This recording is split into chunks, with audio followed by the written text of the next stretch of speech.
नमस्कार, आपका बात 25 में स्वागत है।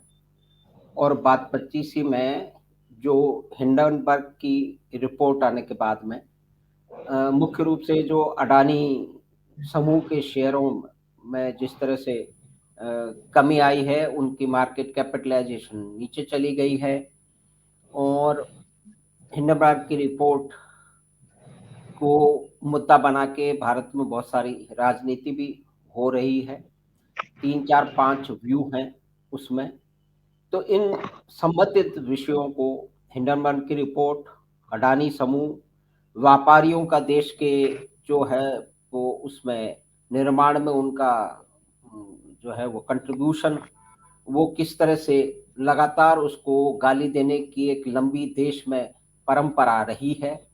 तो उसी का निर्वाह करते हुए बहुत सारे लोग को ये खुशी हो रही है कि अडानी के शेयर नीचे जा रहे हैं, देश के एक उद्यमी को नुकसान हो रहा है, तो उसमें बहुत जगह जश्न मनाए जा रहे हैं। तो वो तो एक विशेष तरह की मनस्थिति है, उन लोगों का ये काम है।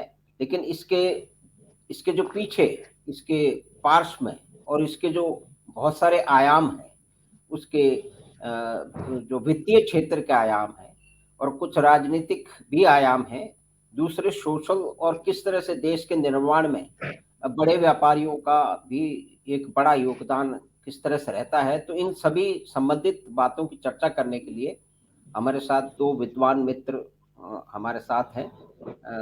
शशांक भारद्वाज साहब रांची से, जो कि वित्त विशेषज्ञ है और शेयर मार्केट की गतिविधियों पे उनकी बड़ी तेज नज़र रहती है।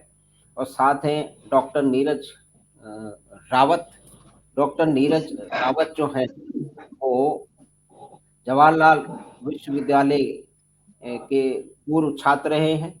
जवाहरलाल नेहरू विश्वविद्यालय के वहाँ की राजनीति में उन्होंने बढ़-चढ़ के हिस्सा लिया है। उसके बाद में अ, उस उम, उस क्षेत्र को छोड़ के व्यापार की दुनिया में चले गए, एमबीए किया, ऑस्ट्रेलिया में रहे, सिंगापुर और साउथ कोरिया में भी विदेशों में काम किया और फिर वहाँ से वो सब काम करके अब भारत में वापस आ गए हैं। तो उनका भी जो है इन्होंने अपनी कंपनियों को स्टॉक एक्सचेंज है, शायद सिंगापुर स्टॉक एक्सचेंज है जिसको उसमें उसको लिस्ट करवाने में मुख्य भूमिका थी। मेरी तो कंपनी ये को तो लिस्ट करवाना है। जी, जी। तो मुख्य रूप से वित्त क्षेत्र से आ रहे हैं। तो हम और नीरज जी का और शशांक जी का भी इसके जो दूसरे पहलू हैं, इस ये जो विषय है इसके, तो उस पे भी हम चर्चा करेंगे।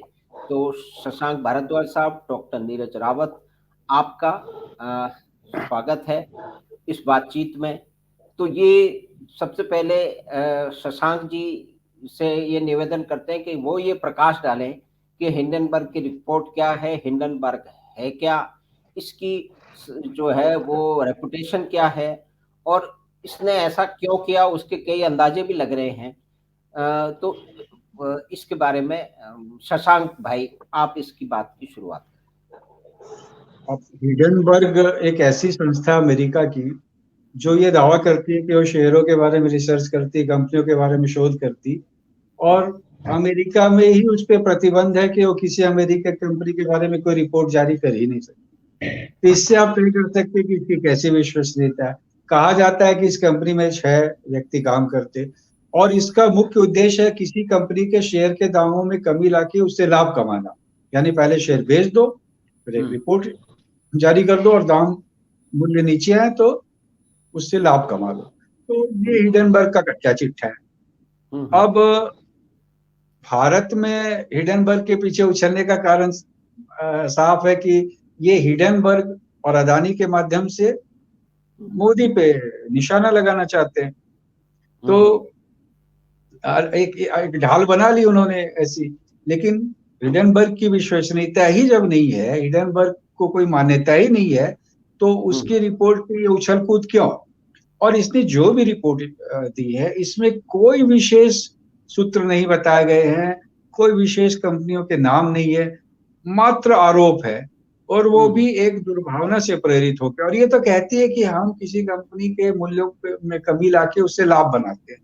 तो मेरे को तो आश्चर्य हिडनबर्ग पे नहीं हो रहा है, ये तो उसकी प्रवृत्ति है, लेकिन भारतीयों पे हो रहा है, जो एक ऐसी अल्प साख वाली कंपनी जिसका उसी के राष्ट्र में कोई आधार नहीं है, ना कोई मान्यता है, प्रतिबंध है, केस चल रहे हैं, उस पे उछल रहे हैं, कूद रहे हैं, और बिना किसी तथ्य के, बिना किसी कोई बड़ी कोई लिंक सूत्र नहीं बैठा पा रहे, कुछ नहीं है। मात्र हिडनबर्ग ने कुछ बातें कह दी और उसके बल पे जो आपने कहा था अभी, ये प्रसन्न हो रहे हैं। प्रसन्न क्यों हो रहे भाई? अच्छा मान लो हमने अदानी ने गलत किया है, तो ये दुख की बात है ना कि उछलने कूदने की, कि इसके शेयर के दाम गिर गए, क्रोधित हो गए या प्रसन्न हो गए। आप दुख मनाओ, शेयर के मूल्य कम होते हैं तो उससे राष्ट्र की संपत्ति का ह्रास होता है। अगर अदानी का मार्केट कैप कभी यहाँ से दुगना था तो वो राष्ट्र की संपत्ति का बढ़ावा था, और वो कम हो गया तो इससे राष्ट्र की संपत्ति का क्षय हुआ। तो आपको राष्ट्र की संपत्ति के क्षय पे उछलने वाले, कूदने वाले ये लोग हिडनबर्ग जैसी कंपनी के पीछे से तीर चला रहे हैं। आप समझ सकते हैं कि इनकी क्या मानसिकता है, क्या विश्वसनीयता है। मैं तो हिडनबर्ग जैसी रिपोर्ट को बिल्कुल रद्द करता हूं, और भविष्य में जो भारतीय हैं वो भी समझें और इस तरह के षड्यंत्र और के जो जाल बुने जा रहे हैं उनसे अपने आप को दूर रखें। जी, तो नीरज रावत साहब, तो इसमें ये जो बातचीत हो रही है, तो इसमें शशांक भाई ने जो मुख्य बात इसमें जोड़ी है, तो उसका आप किस तरह से उस बात को उसमें कुछ जोड़ना चाहते हैं, एग्री करते हैं? ये जो एक पूरा एक विस्तृत जो रूपरेखा शशांक जी ने बताई। देखिए माधव जी, वैसे शशांक भाई ने जो इसका रखा है रूपरेखा क्या है, बहुत सही, मतलब मैं उसमें 99% तक उसमें पूरा एग्री करता हूँ। और मैं तो आपको एक बात बताता हूँ कि हम जैसे लोग जो थोड़े पढ़े लिखे हैं, इंटरनेशनल न्यूज भी फॉलो अप करते रहते हैं, तो मैंने तो इस संस्था का नाम ही इसी बस बार सुना है। ये कोई ऐसी संस्था तो है नहीं कि भाई कोई मूडीज है या तो कोई बार्कलेज ग्रुप है या कोई गोल्डमैन सैक्स है जिसको हम बचपन से सुनते चले आ रहे हैं। इस संस्था का क्या बैकग्राउंड है, क्या हिस्ट्री है? जब ये डिबेट चली थी तो मैंने भी ऐसे ही इसको टाइप वाइप करके इसकी वेबसाइट पर गया था, तो मुझे तो उसमें इसका जो यूएस में कहीं एड्रेस है वो भी नहीं मिल रहा है इसमें। तो जो संस्था इतनी ज्यादा एक ड्यूबियस की मतलब है, और जैसा शशांक जी ने बताया कि पहले इन्होंने इस तरह के शॉर्ट सेलिंग में ये कंपनी खुद इन्वॉल्व है, और इन्होंने पिछले जो दूसरी कंपनियां थी अमेरिका में, कई कंपनियों के साथ इन्होंने ऐसा किया, और जब वो शेयर गिरते हैं तो यही खरीदते हैं और फिर पैसा बनाते हैं। और फिर इनकी चोरी पकड़ी गई थी तो वहां की एजेंसीज ने इंक्वायरी करके इनको यूएस में बैन कर रखा है। जो मतलब मुझे भी समाचार पत्रों से तथा टेलीविजन दूरदर्शन की जो डिबेट्स हैं उनसे, और भी जैसे शशांक ने कहा कि सत्य है कि जब जिस कंपनी का कोई अस्तित्व मतलब अभी जिसका हमको पता नहीं है, पता मतलब एड्रेस, कि वो हमको अगर कोई कंपनी देने को तैयार नहीं हो रही, वो तो एक ऐसी बात हो गई है कि कोई उठ के किसी से कुछ कह रहे मैंने नीरज को देखा, नीरज चोर है, वो मुझे जानता नहीं है। अब आप उस पर डिबेट करिए, डिबेट कर रहा है। मतलब मुझे तो ये लगता है कि इसमें हिंडनबर्ग या इस तरीके के दूसरे लोगों को तवज्जो देनी नहीं चाहिए। लेकिन इसमें तवज्जो देने का एक और कारण मैं आपको बताता हूँ कि जब ये हिंडनबर्ग की रिपोर्ट आई है और उसके बावजूद भी अगर हमारे भारत में कोई बहुत ज्यादा हलचल नहीं हुई है, टीवी डिबेट और ये सब डिबेट चल रही है और शेयर प्राइस गिरी है, वो रिकवरी भी हो रही है कई जगह। आपने आज एक चीज नोट करी होगी, हिंडनबर्ग के बाद आज एक वृद्ध व्यक्ति हैं जिन्होंने, जब मैं 1997 में बाहर रहता था तो साउथ ईस्ट एशियन करेंसीज को इसी तरह हिलाने की कोशिश करी थी। और अगर आप चाहेंगे, आपका समय होगा तो उसका एग्जाम्पल दूंगा कि उसको काउंटर कैसे किया गया था। तो जिस तरीके से अभी मोदी जी बिल्कुल शांति से इसको काउंटर कर रहे हैं, that is the only way to deal with this kind of scoundrels. मैं जिसका नाम रहा हूँ जॉर्ज सोरोस, उन्होंने आज मतलब हमारा जो आज है उनका तो बीता हुआ दिन था, उसमें उन्होंने एक स्टेटमेंट दिया है, बाकायदा लिख कर लाए थे, अपने कार्ड में से पढ़ रहे थे कि Adani and Modi are friends and Modi is silent about it, which is not right. And I pray that India moves towards democracy. और जो लोगों का जो शेयर प्राइस का जो नुकसान हुआ है इसके बारे में इंडियन गवर्नमेंट शुड एक्सप्लेन। मुझे आप एक चीज बताइए, कोई एक व्यक्ति कहीं बाहर बैठा हुआ है, आप शेयर में ट्रेड करते हो, भाई शेयर का भी नुकसान मैंने माना कि एक मीनिंगफुल है, और आपका अगर नुकसान हो गया तो कभी फायदा भी होता है। जो कंपनियां उसी कंपनी में इन्वेस्ट करने के बाद जब दुगना तिगुना कमा रही थी और आज वो कम हो गया, भाई इसमें तो रोने की क्या। हम भी शेयर में थोड़ा बहुत इन्वेस्ट करते हैं, कभी कम होते हैं कभी ज्यादा होते हैं। दूसरा, आप प्रधानमंत्री से ये अपेक्षा क्यों रख रहे हो? हमारी बहुत सारी एजेंसीज हैं, आपके पास कोई तथ्य है, आप हमारी सेबी को सबसे पहले आप इन्फॉर्म कीजिए ना। लिस्टेड कंपनीज के बारे में सबसे बड़ी अथॉरिटी कौन है हमारे इंडिया में? सेबी। आप सेबी को अपनी इंफॉर्मेशन भेजिए कि साहब आपके यहाँ इस तरीके के शेयर प्राइसिंग को आर्टिफिशियली ऊपर किया जा रहा है या नीचे किया जा रहा है। सेबी अपनी जांच करेगी, और मेरे ख्याल से अभी जो ये सब हुआ है, गवर्नमेंट ने निर्देश दिए हैं कि भाई संज्ञान लेके वो काम कर रहे हैं। जब कोई authenticated with some kind of proof कोई चीज निकल कर आएगी, हमारी भारतीय एजेंसी भी उस पर कोई बात कहेगी, तो हम उसको मानेंगे और देखेंगे। वरना ये तो एक ऐसी बात है जिसको मैं जानता नहीं। अब हिंडनबर्ग है, इसका एग्जांपल दूसरा ये है जैसे कि माइक टायसन को मैं यहां से चैलेंज कर दूं कि भाई आजा तू बॉक्सिंग लड़ ले मेरे से, और वो बेवकूफ मेरे को एक्नॉलेज करके कहते रिंग में आ जाए। तो हिंडनबर्ग जिसको कोई जानता नहीं था, जिस कंपनी का कोई इंडिया में मुझे पता नहीं था, मेरा कम, आप अगर जानते हो बताइए ईमानदारी से, क्या इससे पहले इसका नाम सुना था इस कंपनी का? इसने कौन सा शोध करके, फाइनेंशियल एनालिसिस रिसर्च करके, कौन सी रिपोर्ट को आपने कब रेफरेंस में दिया था? भाई आर्थर एंडरसन थे, अर्न्स्ट एंड यंग है, ये कंपनियां कब से चली आ रही है? अगर आपको विदेशी कंपनियों पर ही विश्वास करना है मान लीजिए, तो आप ऐसी कोई कंपनी से बात कीजिए। फिच है, किसी और ने ऐसी बात कही? तो हिंडनबर्ग तो बिल्कुल एक ऐसा केस इंडिया में हुआ है कि भाई किसी एक व्यक्ति को सडनली सोते सोते कुछ याद आया कि भाई ये व्यक्ति की जो ग्रुप है इंडिया में, कभी आज से 2 साल पहले इतना था तो आज इतने ऊपर आ गया है, तो इसकी शेयर मार्केट वैल्यू ऊपर है, अपन इसके अगेंस्ट निकाल। और उस कंपनी का ये इतिहास है, वो बता रहे हैं कि हम तो करते ही हैं। वो खुद कंपनी शॉर्ट सेलिंग में है, या उसके दूसरे आउटफिट्स मिलके शॉर्ट सेलिंग करते हैं। तो ये मेरा मानना, तो बादल जी जैसा शशांक जी ने बहुत सही कहा कि हिंडनबर्ग ने जो किया वो किया, उससे ज्यादा, मतलब मैं वो शब्द यूज कर सकता हूं शायद कि मुझे वो सभी लोग जो इसको जरूरत से ज्यादा सीरियस लेकर कभी संसद में, कभी टीवी में, या कहीं और जो राष्ट्र का समय ऐसा जो बर्बाद करके कभी ये डिमांड करना वो करना, हमारा विपक्ष क्यों नहीं सक्षम नजर आ रहा?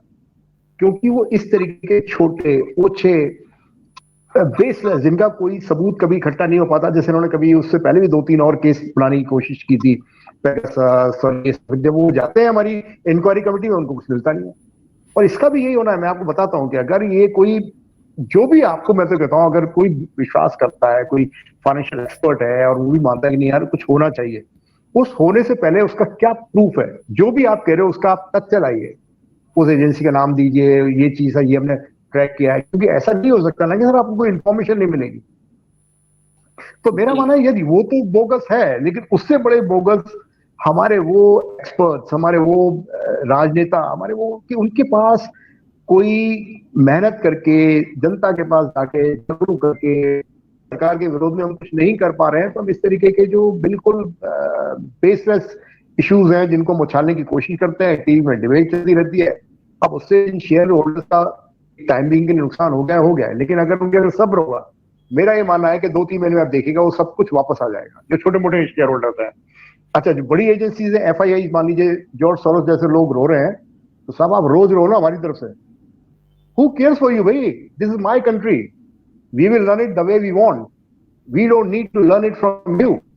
ये हमारा मैसेज यूनाइटेड एक इंडिया की तरफ से, मेरा तो माना जितने हमारे इंटेलेक्चुअल्स हैं, जितने रेस्पॉन्सिबल सिटीजन्स हैं, we should come out with some kind of statement that okay we have full faith in our all inquiring agencies जो हमारी इंडिया की हैं, और वो जो कहेंगे हम उसको साथ देंगे। उससे क्या होगा, एक तो आपका जो छोटा इन्वेस्टर है जो उसमें आधे में इन्वेस्ट किया था, एक तो उसका विश्वास बढ़ेगा, और जो बहुत बड़ी संस्थाएं जिनके इन्वेस्टमेंट हैं और जो रो रहे हैं, सर हमको उनकी बहुत ज्यादा परवाह करनी है क्योंकि उनका कितना पैसा है। मैं एक सिंपल नागरिक के नाते बात कर रहा हूँ आपको, और देश की प्रतिष्ठा कि भाई उनका स्टेटमेंट देखेंगे, कोई या कोई किसी का सीएम या इनकी कितनी नॉलेज होती है। They depend on the agencies that the government has created such agencies to regulate, to monitor, and to keep a watch on them. ये मेरा जी शशांक भाई, आप इसमें कुछ जोड़ना चाहते? नहीं, मैं तो सर ने जो कहा वही कह रहा हूँ कि सबसे महत्वपूर्ण विश्वसनीयता, कौन क्या कह रहा, उसकी विश्वसनीयता क्या है, उसके आधार पर हम तय करेंगे ना कि उसकी बात में कोई शक्ति है या नहीं है, पहली बात। दूसरी बात यह है कि उसने तथ्य क्या प्रस्तुत किए। चलिए कोई विश्वसनीयता नहीं थी, अभी आया, नहीं सुना नाम, सब चला, आपने तथ्य क्या रखे? तथ्य आपके पास कुछ है नहीं, मात्र आरोप है, शेल कंपनी बना लिया। अरे भाई साहब, आजकल शेल कंपनी बना के वो सब करने का युग समाप्त हुआ, वो सब छोटे लोग करते। अब जितनी तकनीक है, जिस तरह का हम जांच प्रक्रियाएं हैं, कोई भी अगर आप गड़बड़ करोगे उसको पकड़ना बहुत सरल हो गया है। क्यों अदानी जैसा व्यक्ति जो इतनी तीव्रता से प्रगति कर रहा है, कोई इस तरह की गतिविधियों में सम्मिलित होगा? ये सब एकदम आधारहीन बातें हैं। अब रही बात की, और अदानी ने, मैं कह रहा हूं कि अदानी गड़बड़ करे तो आप मोदी के पीछे क्यों पड़े? और आप कहां से, आपके पास कोई ऐसा कड़ा सबूत प्रमाण नहीं है कि मोदी ने अदानी की कहीं सहायता की। आप बोलते हो फोन कर दिया, हम लोग थोड़ी देर पहले बात भी करे थे, अरे भाई सभी राष्ट्राध्यक्ष फोन करते, अमेरिका वाला नहीं कहता कि फोन करके कि भैया हमारे जहाज खरीदो, चीन वाला नहीं कहता कि हमसे बंदरगाह बनवाओ। इसमें क्या, आप कोई व्यक्ति अपने राष्ट्र की कंपनी को बढ़ा रहा है, हालांकि इसका कोई सीधा प्रमाण है नहीं, लेकिन अगर बढ़ा भी रहा तो आपको क्या पता, राष्ट्र के प्रगति में योगदान कर रहा है ना वो। आज भारत की कंपनी को मिलेगा कार्य तो यहीं के लोग लाभान्वित होंगे ना, यहाँ की अर्थव्यवस्था, यहाँ की साख अच्छी होगी ना। तो ये कुटिल, हम लोग तो कह रहे थे कि जब कोई व्यक्ति कम्युनिस्ट हो जाता है तो उसका व्यवहारिक आर्थिक ज्ञान शून्य हो जाता है, कुछ नहीं समझ में आता, वो मात्र ढपोर संघ की बातें करने में बड़ा आनंद आता है उसको। तो जिस तरह से ये सारा घटनाक्रम को अदानी का मोदी की तरफ भेजा गया है, ये साफ है कि ये एक षड्यंत्र है, और ये अदानी के विरुद्ध तो षड्यंत्र है, ये मोदी के विरुद्ध भी षड्यंत्र है, इसका कोई आर्थिक पक्ष नहीं है, मैं ये कहना चाहता हूँ। जी आप मैं माधव जी, मैं थोड़ा सा और मैं एलेबोरेट करता हूँ। देखिए क्या है, ये बहुत सही कहा रंग जी ने कि ये षड्यंत्र है, और षड्यंत्र ये मोदी के अगेंस्ट भी नहीं है, ये षड्यंत्र हमारे देश के विरुद्ध है, हमारे राष्ट्र के विरुद्ध है। सर देखिए, आज आप अभी इंडिया को आप भूल जाइए, भारत को भूल जाइए, आप मेरे को बताइए अमेरिका ने कब किसी भी अर्थव्यवस्था को, जब भी वो अर्थव्यवस्था ऊपर गई है, किसके अगेंस्ट इस तरीके के चीजें नहीं छोड़ी हैं।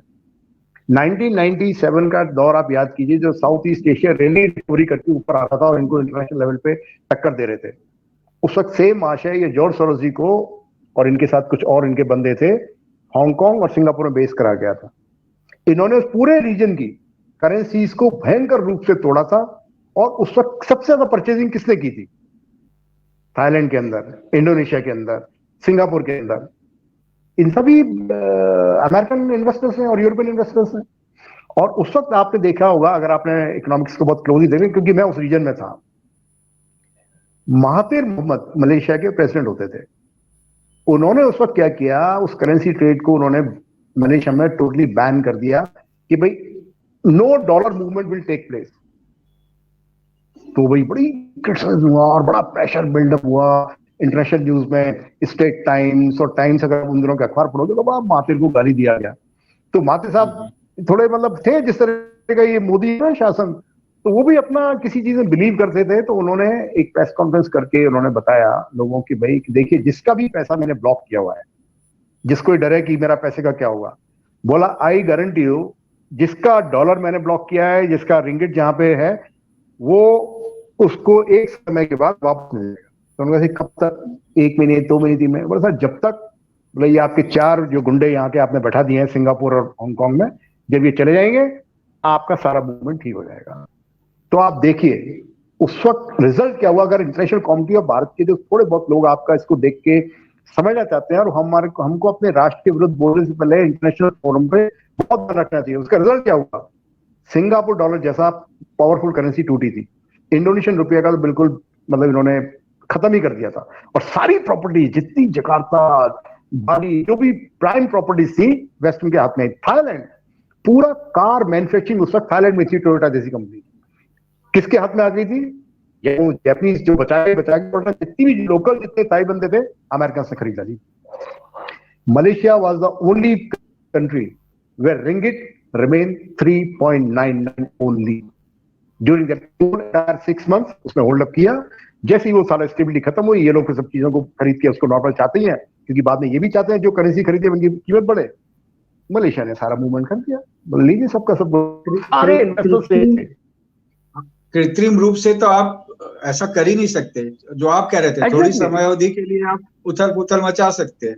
और भारत में तो संयोग से सक्षम राजनीतिक नेतृत्व है जो इन चीजों को संभाल रहा है, जो राष्ट्र के प्रति हित का भाव। बिल्कुल, इसीलिए मैं बोल रहा हूँ कि बल्कि हम जैसे जागरूक लोग जो हैं सर, इस वक्त हमको इन जैसी एजेंसीज पर विश्वास करके उसको नेशनल लेवल पे जो भी लोग इसको डिबेट कर रहे हैं, मैं आप ही की बात को सर थोड़ा आगे बढ़ा रहा हूँ कि हर भारतीय का कर्तव्य है कि ये जो षड्यंत्र अभी आया, ये जो आक्रमण हमारे ऊपर आया, मिलकर इसको विफल कर। अभी शेयर बाजार में 19 लाख करोड़ रुपया खुदरा निवेशकों का निवेश हो गया है। तो ये एक नया उत्साह जो आया है, विदेशी निवेशकों के हाथ से हमारा मार्केट निकल रहा है। ये सब भी इनके षड्यंत्र हैं कि कैसे हमारे निवेशकों का मनोबल टूट जाए, कैसे हम अपना एकाधिकार यहाँ नहीं खोएं। तो ये बहुत गंभीर षड्यंत्र और इसके कई आयाम है, जैसा माधव सर थोड़ी देर पहले कह रहे थे। तो हम भारतीयों को जहां वहीं से शक्ति लगा के, हम यहाँ बैठ के शक्ति लगा रहे, जहां भी हमें मंच मिले, जहां भी हमें कोई अवसर मिले, हमें पूरी शक्ति के साथ खड़े रहना। हिडनबर्ग जैसी कंपनियों के जो षड्यंत्र उनको विफल करना ही है जी। ये मैं आपको कहना चाहता हूँ जी। उनको विफल करने के लिए उनको विफल करने के लिए सर मेरा तो एक सजेशन ये रहता है, एक तो ऐसा मंच जो बना रहे हैं अपन और इसको जो सुनेंगे लोग, उनके अंदर भी हिम्मत आएगी। मैंने एग्जांपल 1997 वाला सेम जॉर्ज सोरोस वाला दिया है, और यही जॉर्ज सोरोस वापस बोला है, मतलब हमारे इंडिया के हिसाब से आज बोला है वो आप देख लीजिए। तो वो क्यों बोला? This is what it has to be expose. और जो कॉमन हमारे सुनने वाले हैं, जानने वाले हैं कि भाई ये षड्यंत्र है और ये ज्यादा नहीं करेगा। आप 2-3 देखिएगा, अडानी वडानी सब कुछ वापस नॉर्मल शेयर आएगा। हमारे जो जितने छोटे इन्वेस्टर्स हैं, किसी को घबराने की जरूरत नहीं है।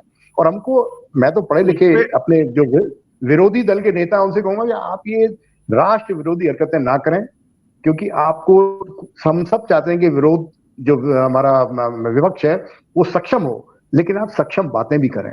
आप इस तरीके की बाहर के एजेंटों के हाथ में अगर देश को बेचने की बात करते हैं तो अच्छी बात नहीं है। सकारात्मक और तथ्यों के आधार पे विरोध करें, मात्र विरोध के लिए विरोध ना करें, और राष्ट्र का मनोबल टूटे ऐसा विरोध नहीं करें। आप बोलो ना कि और अच्छा करके इसको और अच्छा बनाएंगे और अच्छा करेंगे, बहुत अच्छी बात कही आपने, मेरे दिल की बात कही कि राष्ट्र मनोबल ना तोड़े कम से कम। बिल्कुल बिल्कुल, बहुत अच्छी बात की आपने, बहुत सही शब्द यूज किया। एक शशांक जी, आपने कुछ अपने पहले बातचीत हुई तो उसमें आपने बताया कि भाई ऐसा नहीं है कि जो पहली बात तो यह है कि पिछले हम सिर्फ 10 साल की ही बात करें, उससे पहले की छोड़ दें। तो एक बात ये बिल्कुल सामने स्थापित हो चुकी है कि गौतम अडानी जो है वो 90s का जो लिबरलाइजेशन के बाद में जो आर्थिक एक खुलापन आया और उसमें जो भी कुछ काम हुआ, बढ़ चढ़ के पहले से अलग तरीके से काम हुआ, उसका एक प्रतीक है।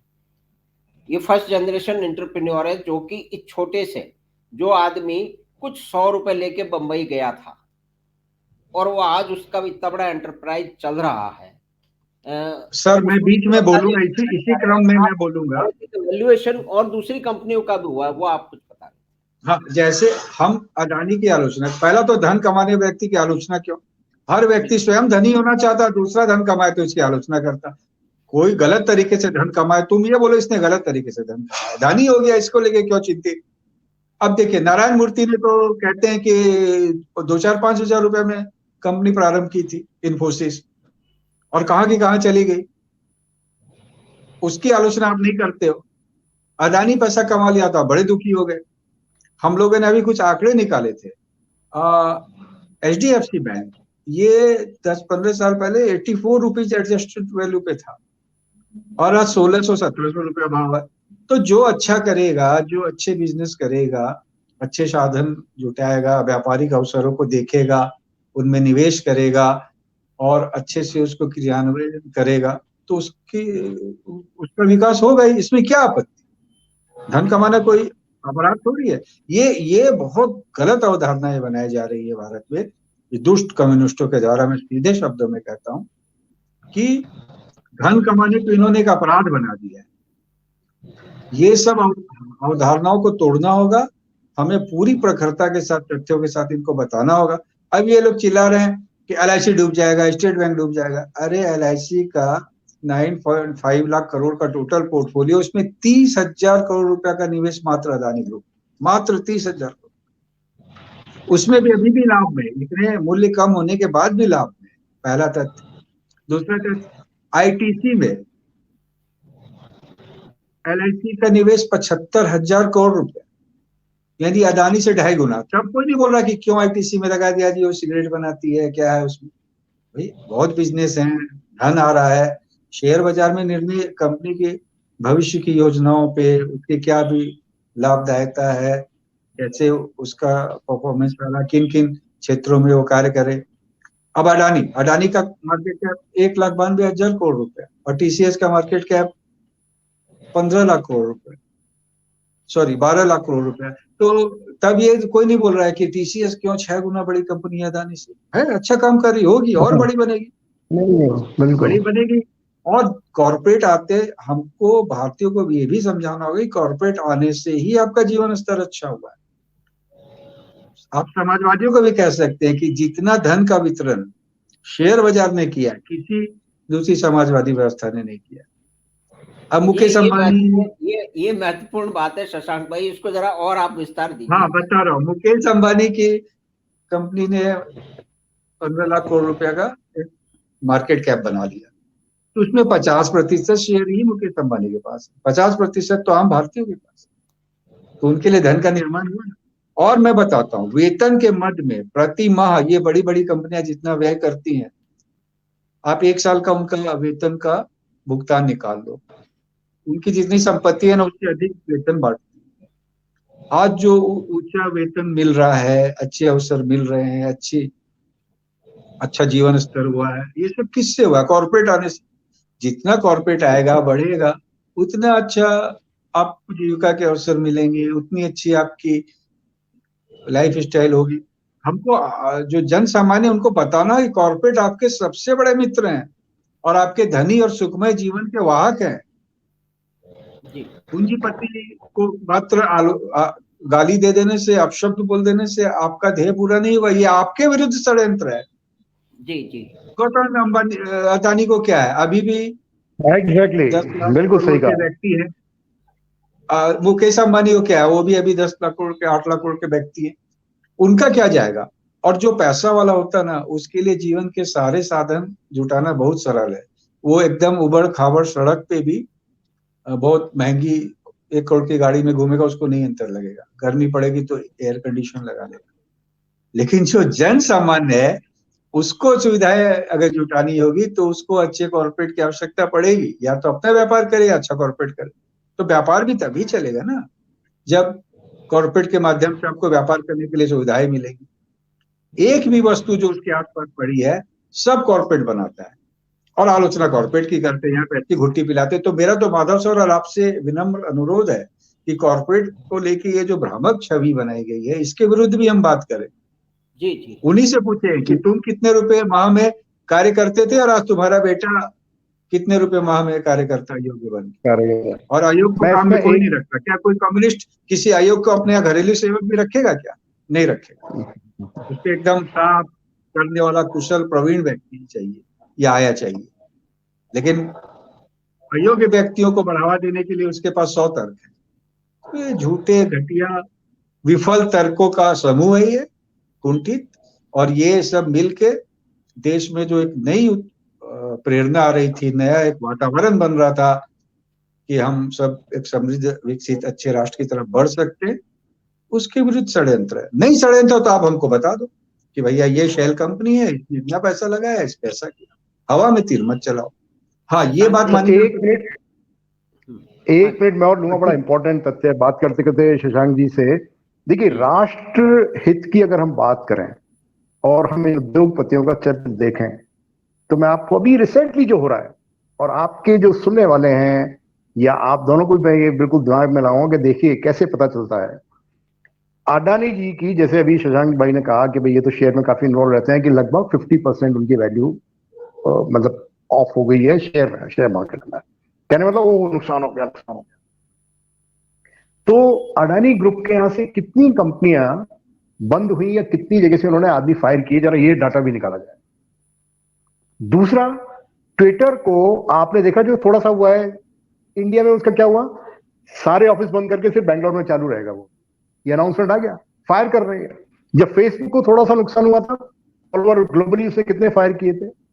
तो एक वास्तविक नुकसान अगर होता अडानी को या किसी भी व्यक्ति को, किसी उद्योगपति को, सबसे पहले सर वो अपनी कार्यस्थल पे उसका रिजल्ट आपको दिखता। ये जो कुछ हुआ है ये एक हवा में, जो शेयर वैल्यू के संदर्भ में हुआ है, और वो उससे पैसा कमा रहे हैं। मेरा मानना क्या है कि हमारे अपने जो राष्ट्रीय उद्योगपति हैं उनकी पहचान यही होनी चाहिए, वरना आज उसके पास इतना बड़ा एक्सक्यूज है। भाई ठीक है, अगर उसको व्यक्तिगत तौर पर अगर पैसा बनाना है, सबसे बड़ा एक्सक्यूज है मेरा इतना लॉस हुआ है सर, मैं तो फायर कर रहा हूँ। और सर मैं ये कितनी बड़ी लॉयल्टी है देश के प्रति। तो जो लोग विरोध में बोलते हैं वो जरा थोड़ा देखें, ऐसी बातें बोलकर वो आम जन को बेवकूफ नहीं बना सकते और वो समर्थन नहीं पा सकते, बल्कि लोग कुछ जागृति हमको भी अपने स्तर पे चलानी होगी। हम कॉर्पोरेट के जो योगदान है और उनके जो लाभ है, वो जन सामान्य को हमको बताना होगा कि आपका जीवन यही सुधारेंगे, ना कोई नेता सुधारेगा, ना आपका अगल बगल का कोई व्यक्ति सुधारेगा। अगर कॉर्पोरेट जितना फैलेगा, आपका आने वाला जीवन आर्थिक रूप से उतना ही अच्छा। एब्सोल्युटली। एक शशांक भाई, आपके पास आंकड़ा अपन चर्चा कर रहे थे कि भाई जो अगले 2025 के अंदर जो ये कहा जा रहा है ना कि भाई ये तो अब अडानी डूब जाएगा, तो उसके अडानी डूब जाएगा तो LIC भी डूब जाएगी, SBI भी डूब जाएगा, ये सब कुछ डूब जाएगा और उस पर बड़े लोग प्रसन्न हैं। लेकिन जो कैश फ्लो और उनको जो रिपेमेंट करने हैं उसके बारे में आपकी कुछ जानकारी है, जो कि ये जो भ्रम है उसको तोड़ती है। अभी एक समाचार पत्र में रिपोर्ट आई थी कि अडानी का 2025 की मैं बात कर रहा हूँ, जब उसको बड़ा पैसा वापस करना है, तो उसको 29,000 करोड़ रुपया वापस करना है और उसका कैश फ्लो रहेगा 44,000 करोड़ रुपया। तो इतने कंफर्टेबल पोजीशन में अडानी है। उसके बाद ये लोग कहते हैं कि अडानी लोन नहीं दे पाएगा, अडानी डूब जाएगा, देश छोड़ के भाग जाएगा। अरे तुम पहले तथ्य लाओ ना, समझो तो सही। जिसको कैश फ्लो का क्या नहीं आता, वो अडानी ग्रुप के ऋण देने की ऋण चुकाने की क्षमता पे प्रश्न चिन्ह उठा रहा है। इससे पता चलता ये सब अध्ययन में ये सूखी भी गगरी है, ये गगरी सूख गई है और उल्टी सीधी बातें करते हैं। इनको आर्थिक, मैं बोला ना, कम्युनिस्टों का आर्थिक ज्ञान माशाअल्लाह। किसी कम्युनिस्ट का बात कर लो तो उसके अगर आर्थिक प्रश्न पूछ लोगे, उनको ये नहीं पता रहता कि भारत सरकार का बजट कितना है, भारत सरकार की आय कितनी है, कितने घाटे का बजट ला रहे हैं। बातें बड़ी बड़ी सुन लो, इसको ये कर दो, उसको वो कर दो। तो हमको क्या करना, मैं एक जो देख रहा हूँ कि हम अगर देश की जनता को, हम लोग तो छोटे व्यक्ति है, लेकिन अगर ऐसा हम एक मंच बनाए जहाँ पे हम लोगों को बताएं कि कॉर्पोरेट के क्या लाभ हो सकते हैं और कैसे हर एक मध्यम वर्गीय या निम्न वर्गीय भारतीय को कॉर्पोरेट की सहायता करना चाहिए। आज एक साधारण कोई प्रतिष्ठान होगा, वहां जो झाड़ू लगाएगा उसको 5,000 रुपया मिलेगा, वही कॉर्पोरेट में लगाया तो 15,000 मिलेगा। यूनिफॉर्म मिलेगी, खाना मिलेगा। जी बिल्कुल, बहुत सही बात, बहुत सही एग्जांपल है, बहुत सही एग्जांपल है। तो खाना मिलता है, काम करेगा तो उसको 10,000 मिलेगा, कॉर्पोरेट में 40,000 मिलेगा। तो कॉर्पोरेट इतनी अधिक सुविधा है। मैं तो कह रहा हूं, आप निकाल लो कि क्या लाभ अंबानी अडानी ने अपने लिए लिया और कितना रुपया उन्होंने बांट दिया है वेतन के रूप में। आप आंकड़े निकालो, आंखें खुल जाएंगी। 10 गुना अधिक बांटा होगा, करोड़ों रुपए का प्रतिमाह उनका वेतन का भुगतान है। किस विश्व में ये लोग जी रहे हैं? कॉर्पोरेट तो के जैसे विरुद्ध में। एक और अच्छा, वो हम लोग बात, जी, वो आंकड़े की एक बात जो कर रहे थे, जी, तो वो कि जैसे डेट मैंने बता दिया कि पैसा वापस करने में अदानी को कोई कठिनाई नहीं है। मतलब अडानी उसके की जो पास पर्याप्त परिस्थिति है कैश का फ्लो है, तो दो कैसे हजार डूब जाएगा वो? रुपए उसके पास में 100 रुपए आएंगे तो अडानी को 60 रुपए वापस करने हैं। तो हाँ, मात्र। पॉजिटिव कैश फ्लो, पॉजिटिव और कैश फ्लो अदानी है, अदानी नेगेटिव नहीं। और हाँ, और मैं बता दे रहा हूँ, अदानी देखिए शेयर में जो मूल्य रहते हैं वो आगे क्या आय होगी उसके आधार पे भी रहते हैं कि ये कंपनी अगले 10 साल में कितना पैसा बनाएगी। अब लोगों का कहना है कि हाइड्रोकार्बन में 15 लाख करोड़ रुपए व्यय का अनुमान है अगले 10 वर्षों में, और उसमें अदानी का अच्छी भूमिका है। अदानी को बड़ा काम उसमें मिल रहा है, योग्यता है, ऐसे काम कोई किसी को नहीं देता। कुछ हवाई बात क्यों, अदानी में योग्यता नहीं है तो कांग्रेस वाले ने क्यों उसको अपने यहाँ प्रोजेक्ट दिया, टीएमसी ने क्यों दिया, कम्युनिस्ट केरल ने क्यों दिया? अगर आपको लगता है कि अयोग्य व्यक्ति है तो नहीं देना चाहिए था, गलती से दे दिया तो अब हटा दो। कोई ऐसा कार्य नहीं कर रहा। तो जब आर्थिक व्यवस्था आती है तो सारे ज्ञान खुल जाते हैं सबके, चाहे वो कांग्रेस के हो चाहे कम्युनिस्ट के हो। अभी हिमाचल में सरकार बनी, अगले दिन तेल के दाम बढ़ गए। यहाँ चिल्ला रहे हैं कि तेल के दाम बढ़ रहे हैं, तो भाई साहब आप नहीं बढ़ाते अपने राज्य में?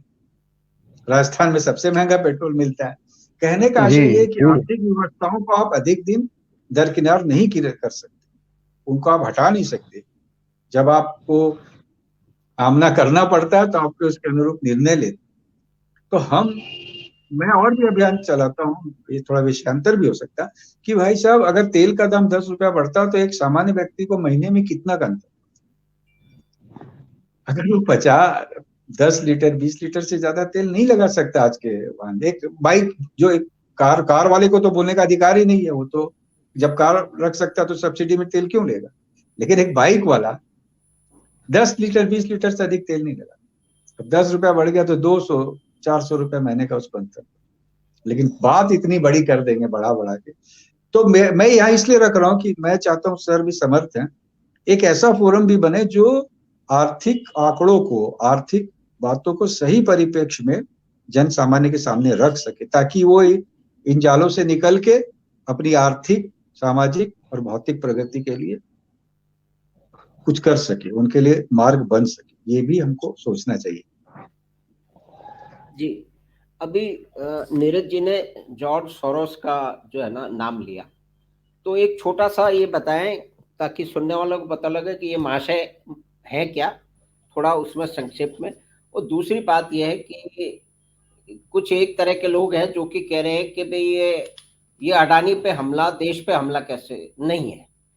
तो बात के तो किसी भी इस तरह की घटना की जिसने इतने लोगों का अफेक्ट किया, पहली बात तो ये कि इसमें 90% से ज्यादा अगर शेयर होल्डिंग है तो वो अडानी फॉरेन इंस्टीट्यूशन और डोमेस्टिक इंस्टीट्यूशन की है।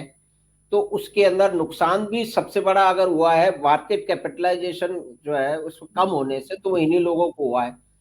जो जनरल पब्लिक है उसका तो 7-8% है। तो एक जो इतनी बड़ी हो रहा है कि पूरा का पूरा जनता का पैसा डूब गया। दूसरी बात है कि आपने क्लियर कर दिया कि डूबने का कोई वो नहीं है।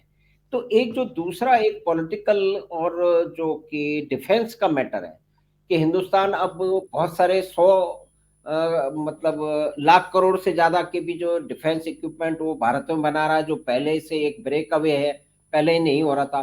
दूसरी बात है कि विश्व के मंचों पे बड़े बड़े दादा देशों के साथ में, चाहे वो अमेरिका हो, चाहे वो यूरोप के देश हो, जर्मनी हो, जिसमें भारत जिस मजबूती से और जिस दृढ़ता से और उनको डांट लगा रहा है और उनको वस्तु स्थिति से अवगत करा रहा है कि हमारा ये फायदा है, चाहे वो यूक्रेन की लड़ाई में खड़े होने नहीं खड़े होने की बात है, रशिया से तेल लेने की बात है, या कोई और कश्मीर का मामला है, या कि दूसरा मामला है। तो इससे पहले जो जॉर्ज सोरोस और ये जो दो स्टैंड हैं हमारी जो इंटरनेशनल स्टेज पर, और एक ही जो डिफेंस के प्रोडक्शन देश में बढ़ रहा है, तो उसको आप इनसे कैसे जोड़ सकते हैं डॉक्टर नीरज राव? आपने जॉर्ज सोरोस का भी जैसे इसमें। देखिए, जॉर्ज सोरोस जी के बारे में हम भी सबसे पहले तभी सुनने आया था जब हम बाहर चले गए थे और नौकरी करने लगे थे। ऑस्ट्रेलिया से जब मैं फिलीपींस आया था, फिलीपींस में मैंने 5.5 साल के करीब काम किया हुआ है। तो वहां हमने इनका नाम सुना था कि भाई ये एक इन्वेस्टर हैं। फिर मैं आपको बताता हूँ, इनका जो मैंने पहले बार नाम सुना था वो एज ए इन्वेस्टर के नहीं, बल्कि लेफ्ट ओरिएंटेड एवांजेलिकल, मतलब मिशनरीज के थ्रू अपनी एक आवाज बनाते हैं। ये आप देख लीजिए, इनके ऊपर यूएस में भी, अगर आज से आप कितना, मैं शायद ये बता रहा हूँ, बात 2000 की बात होगी, तभी इनके ऊपर एक वो चला था कि वहाँ कई मीडिया हाउसेस जो रियली में जेन्युइनली इंडिपेंडेंट है, उन्होंने इनके पूछा था, उन्होंने ये क्वेश्चन किया था कि भाई how come you are funding these evangelical activities in the name of missionaries के थ्रू।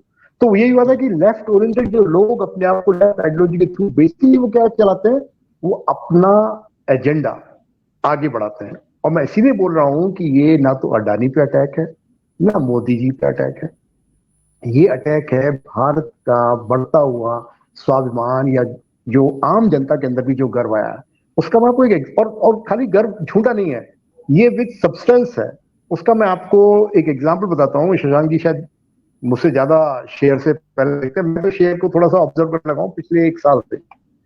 मैं 1 साल से एक चीज सुन रहा हूँ कि FIIs जो हैं वो अभी इंडिया में अभी और इंतजार कर रही होगी कि इट्स ओवर वैल्यू, ये मतलब बड़ा ऊंचा उठा हुआ है, तो वो कब आएंगी? ये गतिविधि ही थी भाई, जो सबसे प्रोमिनेंट शेयर इस वक्त परफॉर्म कर रहा है, इसको कैसे तोड़ो और फिर उस मार्केट में एंट्री लो। क्योंकि उनको ये भी मालूम है कि भारत की अर्थव्यवस्था ही है जो उनको कोई एक रीजनेबल रिटर्न देगी इस वक्त, तो उनको एक एंट्री पॉइंट चाहिए था। तो ये उद्यम जो उन्होंने किया है, ये अपने लिए किया है, उनके अपने एजेंडा को चलाने के लिए। वो दूसरा, आप जॉर्ज सोरोस का एक और चीज देखिए, अगर मेरी ये बात झूठ निकले, क्योंकि मैंने उसको फिलीपींस में ट्रेस किया, मैं जब सिंगापुर आ गया मैंने वहां ट्रेस किया, और मैं इंडोनेशिया रहा तो मैंने वहां भी ट्रेस किया जी। आप उनको देखिएगा कि हर जगह वो जब अपने किसी देश के लोगों को अपना एक कोई एजेंडा चलाने के लिए, उन्होंने हमेशा मिशनरीज के थ्रू एंट्री बनाई है। इंडोनेशिया मुस्लिम डोमिनेटेड, वहां पे उन्होंने यही किया। फिलीपींस तो है ही क्रिश्चियनिटी का पूरा हब, तो वहां उनका बहुत रहता है इन्वेस्टमेंट, उनके थ्रू अपने एजेंडा को चलाते हैं। और ये लोग जो उनसे उनके थ्रू एनजीओ को फंड करते हैं, या जो भी मिशनरीज के थ्रू पैसा मिलता है जिनको, वो किसी तरीके से राष्ट्र लेवल पे एक अपनी छवि बना के, चाहे वो राइटर होते हैं या लॉबिंग क्रिएट करके, वो एक आवाज बन जाते हैं। मेरा मानना यह है कि अगर उनके ये स्टूजेस, उनके ये जो हिंदी में क्या कहेंगे स्टूज को सर, स्टूज नॉट चमचे बट रिप्रेजेंटेटिव, बट जो स्टूज जो कठपुतली, उनकी जो कठपुतलियां हैं, उनकी जो कठपुतलियां हैं यहाँ जो अपना उनका एजेंडा चलाती रहती हैं, आप जो इस वक्त हल्ला मचा रहे हैं नॉन पॉलिटिकल बंदे, वो है। फिर पॉलिटिक्स का फायदा वो लोग उठाना चाह रहे हैं यहाँ पर, जो सिर्फ किसी वजह से आज के प्रधानमंत्री और सरकार के प्रति कोई सॉलिड एजेंडा, कोई सॉलिड कमी नहीं निकाल पा रहे हैं, या वो मूवमेंट करें या मेहनत करें। तो उनकी एक आदत रही है, वहां कुछ ही चल रहा है, इसको उठा के हल्ला मचा दो। और हमारा मीडिया या हमारा जो इंटेलेक्चुअल जो एक इंडिया का सिविल सोसाइटी है, वो बड़ा एक डिवाइडेड उसमें है, से मैं पैटर्न को लेके चल रही थी। तो उसमें कितने आपके जो दिल्ली के बैठे हुए बंदे थे पहले, अभी तो कुछ लोग वहां से भाग नहीं है, वो आप देखिए George Soros and Ford foundation से फंडेड ऑर्गेनाइजेशन है। और ये सिर्फ इंडिया में नहीं होता था, इंडोनेशिया में मैंने देखा, फिलीपींस में मैंने देखा। तो ये जॉर्ज सोरोस जो कैरेक्टर है, मैंने आपको इसलिए बोला कि, और मेरे को मुझे लगता है कि अब ये काफी वृद्ध हो चुके हैं। अगर कहीं 2024 में अगर मोदी जी कहीं जीत गए तो ये उस रात को मर जाएगा, he will get heart attack, क्योंकि इसका मैं आपको ये मेरा स्काउंड्रल, अंग्रेजी में इसके लिए स्काउंड्रल, और मतलब इंडिया में वो वर्ड अपने इसमें अलाउड नहीं होगा, बट मैं जो कहना चाहता हूँ कि हंगेरियन बॉर्न, हंगरी सिटीजन में, हंगरी का भी सिटीजन है और यूएस सिटीजन भी है। लंदन स्कूल ऑफ इकोनॉमिक्स से इसने पॉलिटिकल साइंस और पॉलिटिकल इकोनॉमी में इसको डिग्री मिली हुई है 1954 में। तो ये वृद्ध व्यक्ति हैं, लगे हुए हैं अपने एजेंडा के पीछे, और ठीक है, मतलब ये मैं बता रहा हूँ, ये एक दुष्ट प्रवृत्ति का अर्थव्यवस्थाओं का के लिए रावण है। ये रावण है अर्थव्यवस्थाओं के लिए, दुष्ट प्रवृत्ति। बिल्कुल, अभी रावण तो बहुत अच्छा था, ये तो धूर्त है, ये तो रावण तो बहुत अच्छा नहीं, मतलब मैं सर बहुत सीरियसली कह रहा हूँ, रावण में तो अभिमान के अलावा सर क्या था, वो किसी को तंग करने क्या जाता था। ये लोग तो these are not what comparing such. हमारे जो लेजेंडरी वो कैरेक्टर्स हैं, they can not be compared with them. ये तो गली के जो गली से उठे ये दूसरे को दुख में डाल के प्रसन्न होने वाला दुष्ट व्यक्ति है, मैं आपको बता जॉर्ज सोरोस। और इस बार इसका पाला पड़ गया, आपने जो कहा ना, इस बार इसका पाला पड़ गया मोदी से। तो मोदी ऐसे ऐसे बहुत जॉर्ज सोरोस को देख सकता है, उसमें बहुत क्षमता है। हमें दुख मात्र इसी का, जो आप कह रहे थे कि हमारे देश के जो इससे धन ले रहे हैं उनकी तो बात आप छोड़ दो, लेकिन जो जन सामान्य के कुछ भाग जो प्रवाह में आ रहा है, वो भी धीरे धीरे जब इसके सत्य जान जाएंगे, आज देश की अर्थव्यवस्था नहीं रहेगी तो हर नागरिक का जीवन कठिन होगा। और मध्य वर्ग और निम्न मध्य वर्ग का ज्यादा होगा, अधिक होगा। उच्च वर्ग वाले तो अमेरिका में जाकर रह रहे हैं, उन्हें फर्क नहीं पड़ना है, उन्हें फर्क नहीं पड़ना जी। तो ये है बात हमको बतानी होगी। और ये जो जब ये लोग कहते हैं पत्रकार अपने को निष्पक्ष, तो निष्पक्ष है तो जॉर्ज सोरोस से पैसा क्यों लेते हो? मतलब जब आप किसी से धन लोगे तो उसी के पक्ष की पत्रकारिता करोगे।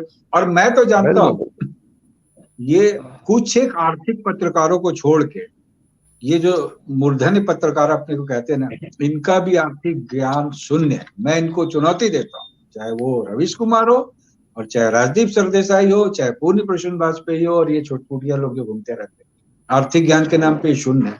इनको कोई वास्तविकता नहीं पता कि आर्थिक जगत कैसे चलता है, वहां पे क्या व्यवस्थाएं होती हैं, कैसे योजनाएं बना के राष्ट्र को आगे बढ़ाने का प्रयास किया जाता है, ऋण लेना की क्या क्षमता होती है, कितना ऋण लेना चाहिए, कितना मेक और आप इनसे वो पूछ लो कि बनाए और खरीदे, मेक और बाय, उस पे एक भी कोई सेंटेंस ये बता सके? जो ये मूर्धन्य पत्रकार अपने आर्थिक विषयों पे ज्ञान देते रहते हैं, कुछ इनको ज्ञान है नहीं। तो हम लोग इनका भी सच, जो आप कह रहे थे, इनका भी सच सामने लाना है, ताकि इनकी मूर्खतापूर्ण बातों का कोई प्रभाव ही ना रहे। तो मैं देख रहा हूँ माधव जी के बहुत अच्छा किया आपने शशांक जी से बातचीत करा के। और आज का मेरे ख्याल से हमारा तो निर्णय जो इसमें निकलता है वो यही निकलता है कि हिंडनबर्ग जो आपने टॉप कर रखा था, Hindenburg organization is a fake, dumb and totally एक षड्यंत्र के तहत ये चीज इस वक्त लॉन्च की गई थी। इसलिए आम जनता को, आम जन को इससे कोई ना घबराने की जरूरत है।